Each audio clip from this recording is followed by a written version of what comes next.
Assalamualaikum warahmatullahi wabarakatuh. Innal hamdalillah nahmaduhu wa nasta'inuhu wa nastaghfiruh wa na'udzu billahi min syururi anfusina wa min sayyiati a'malina may yahdihillahu fala mudhillalah wa may yudlil fala hadiyalah. Asyhadu an la ilaha illallah wa asyhadu anna Muhammadan abduhu wa rasuluh. Allahumma salli ala sayyidina Muhammadin abdika wa nabiyyika wa rasulika nabiyil ummi wa ala alihi wa sahbihi wa sallim taslima bi qadri 'azamati dzatika fi kulli waqti wa hin. Amma ba'du. Segenap para sesepuh, para ustaz, para tokoh masyarakat, hadirin, wabil khusus sahibul bait, keluarga besar Bapak Syarif Budiansah yang pada malam hari ini mengundang kita dalam rangka tasyakuran atau selamatan rumahnya. Mudah-mudahan Allah jadikan rumah ini sebagai rumah yang penuh barokah. Amin. Dan juga kita yang hadir di sini ketularan dan kedapatan barokah. Amin. Dan juga berkat. Mana amin? Barokah itu berkat maksudnya. Barokah. Kalau orang kita bilang berkat.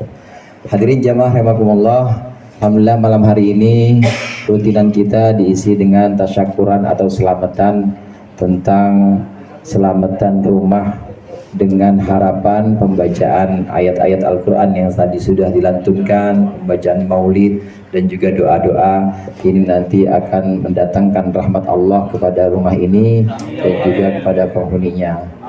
Rasulullah SAW bersabda bahwa setiap sesuatu itu ada yang paling menonjol. Inna likulli syai'in sinamun. Setiap sesuatu itu pasti ada sesuatu yang menonjol. Wasinamul Quran Al-Baqarah, dan yang menonjol dari Al-Quran itu adalah surah Al-Baqarah. Kita tahu surat Al-Baqarah ini surat yang paling panjang. Surat Al-Baqarah jumlah ayatnya 286 ayat. Itu menghabiskan kurang lebih 2,5 juz kira-kira. 2,5 juz kalau Bang Thohir ya cuma setengah jam kan. Pokoknya tikungan 80 pokoknya kecepatannya. Ya itu 286 ayat ini adalah yang paling menonjol dari dalam Al-Quran. Dalam pembacaan tahlil yang kemudian rangkaiannya dibuka dengan pembacaan, rangkaiannya dibuka dengan Yasin, kemudian diikutkan dengan surah Al-Baqarah. Diambil oleh orang-orang tua kita, guru-guru kita, ulama mengambil bagian awal, bagian tengah, dan bagian akhirnya. Ini cerdasnya orang tua kita, guru-guru kita dulu.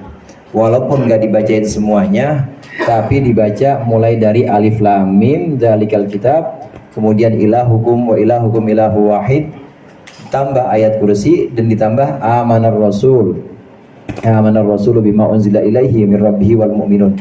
Itu adalah bagian awal, bagian tengah, dan juga bagian akhir. Dua bagian akhir atau dua ayat terakhir dari surat Al-Baqarah. Ini dalam kandungan surat Al-Baqarah ada banyak hadirin. Ada banyak kandungan dalam Al-Baqarah, diantaranya kandungan tentang kewajiban sholat ada di situ. Kandungan tentang kewajiban puasa ada juga di situ. Ya ayyuhalladzina amanu kutiba alaikumusiyam. Tentang hukum talak atau cerai, kemudian hukum ila dan hukum-hukum munakahah, hukum nikah lainnya, itu ada juga dalam surat Al-Baqarah. Komplit pokoknya paketnya Al-Baqarah itu. Jumlah ayatnya 286. Ini kalau kita baca ya bersama-sama atau kita baca sendiri, ini lumayan lama dibanding surat-surat yang lain. Orang tua kita mengambil awal, pertengahan, kemudian mengambil bagian akhirnya. Ini karena kecerdasan beliau ini kemudian dipadukan dengan pembacaan Yasin, tahlil, dan lain sebagainya. Jamaah rahimakumullah, surat Al-Baqarah itu selain sesuatu yang menonjol, di dua ayat terakhir ini menegaskan bahwa amanar rasulu bima unzila ilaihi min rabbihi wal mu'minun, bahwasannya Nabi Muhammad dan juga orang-orang mukmin, orang-orang Islam, insya Allah kita termasuk di dalamnya, amin. Itu semuanya beriman terhadap apa yang Allah turunkan dalam Al-Quran ini. Maksudnya hukum-hukum yang tadi saya sebutkan, hukum puasa, kemudian kewajiban sholat, termasuk diantaranya ada kisos, diantaranya juga ada hukum-hukum nikah. Itu semua Nabi Muhammad dan kita orang-orang mukmin ini beriman dan percaya bahwa itu semua dari Allah Subhanahu wa ta'ala. Kullun amana billahi wa malaikatihi wa kutubihi wa rusulih. Dan juga beriman kepada Allah, kepada malaikat-malaikat, kitab-kitab dan rasul-rasulnya. Dan kita selayaknya hadirin, orang-orang mukmin, orang-orang yang ada di Pesanggerahan Bintaro ini, la nufarriqu baina ahadim mir rusulih. Kita tidak membeda-bedakan antara satu utusan dengan utusan lain. Beda halnya dengan orang-orang terdahulu. Orang-orang terdahulu dikisahkan dalam Al-Quran seperti umat Bani Israel sebagian, umat Yahudi. Ini ada yang membeda-bedakan. Mereka ada yang beriman kepada Nabi Musa tapi kafir atau kufur kepada Nabi Isa. Ada yang iman kepada Nabi Isa tapi kufur kepada Nabi Muhammad. Tapi kita enggak. Kita wajib iman bahwa Nabi Musa, Moses orang Yahudi bilang, kemudian Nabi Ibrahim, Abraham orang Yahudi bilang, Nabi Yusuf, Yosef orang Ibrahim bilang, kemudian Nabi Sulaiman, Salomon orang Yahudi bilang. Itu semua nabi-nabi yang mereka muliakan, itu juga kita wajib imani nabi-nabi itu. Kalau kita nggak beriman kepada satu dari nabi-nabi yang mereka iman juga, padahal itu adalah Al-Quran, maka kita termasuk orang yang murtad, keluar dari Islam. Ini sempurnanya orang Islam. Tidak boleh membeda-bedakan, la nufarriqu baina ahadim mir rusulih. Tidak boleh membedakan antara utusan-utusan Allah yang satu dengan yang lainnya. Harus semuanya kita imani. Oleh karenanya, kandungan surat Al-Baqarah ini hadirin, selain mencakup hukum-hukum, ini juga mencakup tentang kisah-kisah umat-umat terdahulu. Sebagian nabi-nabi disebutkan dan kita harus beriman. La yukallifullahu nafsan illa wus'aha laha ma kasabat wa 'alaiha maktasabat. Di ayat berikutnya, ini ayat yang terakhir. Allah tidak memaksa atau tidak membebankan siapapun illa wus'aha, kecuali sesuai dengan kemampuannya. Allah suruh kita sholat 50 kali apa 5 kali, saudara? 50 kali apa 5 kali? 5 kali. Nggak berat dibanding umat Nabi Musa sebelumnya. Allah ketika kita melakukan dosa itu Allah hukum langsung, azabnya langsung turun. Apa Allah tunda? Nunggu kita tobat dulu? Tunda apa Allah kirim langsung? Langsung. Yang mana yang langsung? Mau langsung apa? Ditunda sama Allah apa ditunda sama Allah apa turunkan langsung azabnya itu? Ditunda oleh Allah, dikasih kesempatan, kasih kesempatan untuk istighfar, untuk mohon ampun. Ini yang berbeda dan inilah merupakan satu keutamaan, merupakan satu kemuliaan yang Allah berikan kepada kita umat Nabi Muhammad SAW. Umat Nabi Muhammad tidak dibebankan sesuatu yang memberatkan mereka. Alhamdulillah sholatnya cuma 5 kali dibanding 50 kali umat-umat sebelumnya. Kemudian kewajiban-kewajiban yang lain ini juga terasa lebih ringan. Dulu saudara, umat Nabi Musa orang Yahudi itu, kalau perempuan atau bininya lagi haid, kudu diungsiin ke rumah mertua. Kudu diungsiin, syariat Nabi Musa. Nah kalau kita diungsiin apa kita kelonin?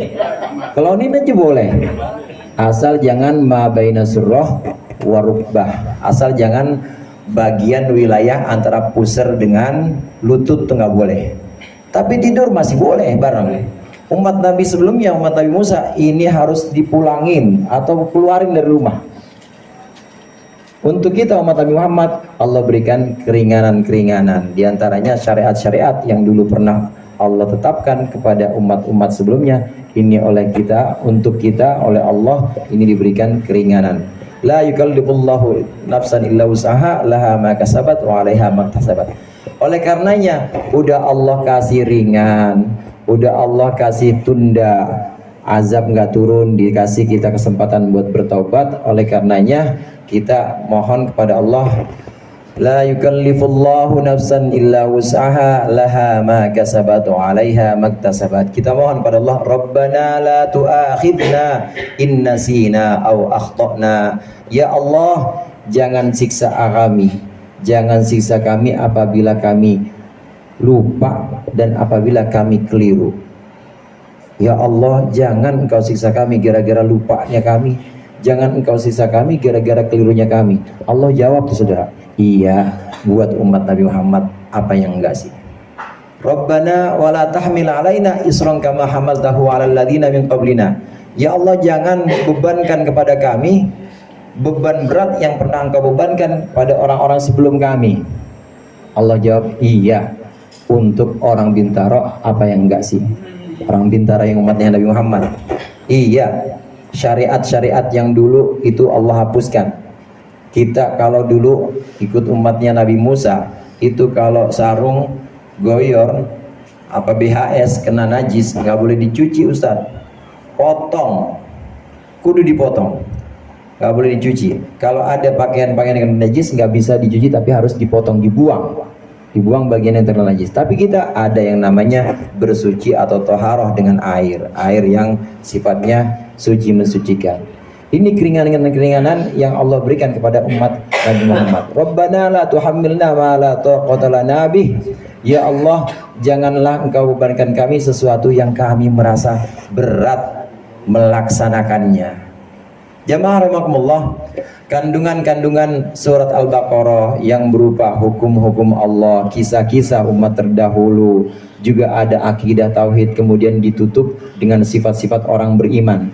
Sifat orang beriman yang percaya kepada seluruh wahyu Allah yang terkandung dalam kitab-kitab, dan juga orang beriman yang mohon kepada Allah dengan doa-doa terakhir yang ada dalam surat Al-Baqarah. Ini menjadikan satu kesimpulan bahwa antara ayat pertama surat Al-Baqarah, ayat awal-awal, dzalikal kitabul la raiba fihi hudal lil muttaqin alladzina yu'minuna bil ghaibi, yaitu orang-orang yang beriman dengan sesuatu yang gaib, melaksanakan sholat dan seterusnya. Ini ada paduannya dan ada yang sinkron atau ada hubungannya dengan akhir surat Al-Baqarah. Satu lagi, ini merupakan bukti bahwa Al-Quran bukan buatan Nabi Muhammad. Al-Quran itu bukan sembarangan, itu wahyu dari Allah. Awal ayat dengan akhir ayat itu ada yang nyambung atau ada keterkaitan, tidak terputus. Yang awal sebagai muqaddimah pembukaan, yang akhir sebagai penutupnya, ini masih ada keterkaitan. Hadirin jemaah rahimakumullah, yang terakhir yang ingin saya sampaikan, surat Al-Baqarah yang kita baca dalam rangkaian tahlil atau kita baca khusus surat Al-Baqarah, ini juga anjuran dari Nabi Muhammad SAW. Nabi Muhammad berpesan kepada kita, berpesan kepada para sahabatnya kala itu dan juga kepada kita, la taj'alu buyutakum maqabira fa inna syaitan yanfiru minal baitil ladzi tuqra'u fihi suratul Baqarah. Jangan engkau jadikan rumah-rumah kalian, jangan kalian jadikan rumah-rumah kalian itu seperti kuburan. Tahu kuburan Pak? Pak, tahu kuburan nggak? Sepi, pisang kagak ada, anggur gak ada, aqua kopi boro-boro nggak ada juga kuburan. Kalau rumah gini kan enak, ada semuanya. Jangan engkau jadikan rumah-rumah kalian itu sebagai kuburan. Artinya sepi, seperti kematian, seperti sesuatu yang memang tidak ada kehidupan di dalamnya. Di antara yang bisa kita ambil dalam potongan hadis ini, bagian awal ini, kita harus menjadikan rumah kita sebagai masjid-masjid. Jangan dijadikan kuburan, tapi kita jadikan masjid. Masjid itu artinya tempat sujud, sajadah, yasjudu, sujud, dan tempat sujudnya namanya masjid, tempat sujud. Kalau kuburan bagaimana? Kuburan haram, kita sholat di kuburan. Gak boleh kita menjadikan masjid atau tempat sujud di kuburan. Sholat di atas kuburan haram hukumnya. Maka kita tidak boleh menjadikan rumah kita sebagai kuburan. Maksudnya sholat pada sholat dalam rumah ini. Selain sholat, baca Al-Quran. Udah dimulai sama Ustadz Maman tadi pembacaan Al-Quran, sama Ustadz Helman, sama Bang Thohir, semua jamaah udah dimulai. Tinggal bagaimana nanti Sahibul Bait nerusin baca sendiri atau nerusin ngundang lagi Bang Thohir ke sini. Amin ya Pak? Ya kalau tiap minggu ngundang sih ya mendingan yang punya rumahnya Sahibul Baitnya ikut ngaji, begitu maksud saya. Itu pesan sponsor. Jadikan rumah kita ini sebagai masjid, artinya tempat yang layak dijadikan sholat, enggak kayak kuburan, karena kuburan itu haram kita sholat dalamnya. Satu lagi, selain sebagai tempat sholat, bacaan Al-Quran khususnya surat Al-Baqarah. Inna syaitana yanfiru minal bait allati tuqra'u fihi suratul Baqarah. Sesungguhnya setan itu kabur kalau di rumah itu dibacakan surat Al-Baqarah ayat 1 sampai 286. Setan itu kabur kalau dengar surat Al-Baqarah. Bukti indah. Ya, saya yakin nanti malam gak ada setan sini. Kalau ada setan panggil Bang Thohir aja sama Mas Dedi. Jadi urusan ya zahirnya Mas Dedi biar dipegang-pegang, nah urusan batinnya Bang Thohir. Insya Allah nggak ada kalau dibacain. Surat Al-Baqarah itu yang rumah dibacakan, di dalamnya dibacakan surat Al-Baqarah, maka janji Rasulullah pasti setan itu kabur dari rumah yang di situ dibacakan surat Al-Baqarah. Mudah-mudahan rumah ini membawa keberkahan untuk Sahibul Bait dan juga kita, tentunya untuk hadirin, untuk para undangan. Allah berikan keberkahan, kemudahan dalam segala urusan kita. Demikian, dikurangnya saya mohon maaf, mudah-mudahan bermanfaat. Wallahul muwaffiq ila aqwamit thoriq. Assalamualaikum warahmatullahi wabarakatuh.